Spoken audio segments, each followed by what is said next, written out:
దేవుడిని, స్పెషల్గా యేసుక్రీస్తుల వారిని మాటలతో మెప్పించటం అవదు. మాటలను బట్టి పొంగిపోయేవాడు కాదు. ఆయన చెబుతున్న వాక్యానికి నీ హృదయం వంగుతుందో లేదో చూస్తాడు. ఆయన చెబుతున్న వాక్యానికి నీ హృదయం స్పందిస్తుందో లేదో చూస్తాడు.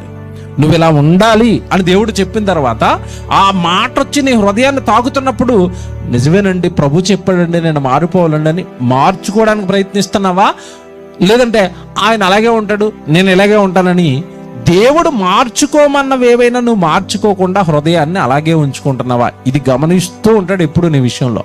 ఏమంటే చాలా మంది అండి, నా సేవా జీవితంలో నేను చూసిన చాలా మందిలో నేను గమనించిందండి, వాళ్ళు ఎంతకాలం ఉన్నా ప్రభువుకి వాళ్ళు ఏ తప్పు చేస్తున్నారో, ఏ విషయంలో ప్రభువుకి విరుద్ధంగా ఉంటున్నారో ఆ దైవజనుడికి తెలుసు.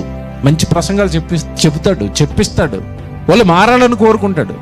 కానీ కొంతమంది జీవితాలు చూస్తారంటే వాళ్ళు ఎన్ని సంవత్సరాలు ప్రభు దగ్గరికి వచ్చినా ఆ దేవుడికి నచ్చని ఆ పని ఏదైతే ఉంటుందో, దేవుడికి నచ్చని ఆ పాపం ఏదైతే ఉంటుందో, వాళ్ళకి ఎన్ని ప్రసంగాలు చెప్పినా పాపాన్ని విడిచిపెట్టరండి. వాళ్ళ హృదయం కఠినమైపోయింది. వాళ్ళ హృదయం దేవుని వాక్యానికి స్పందించని హృదయంగా మారిపోయింది. నువ్వు ఎంత గొంతెత్తరుచు, ఎన్ని సభలకు వెళ్ళు, ఎన్ని ఆరాధనకి వెళ్ళు, మా లోపలికి మాత్రం వాక్యము వెళ్ళదు.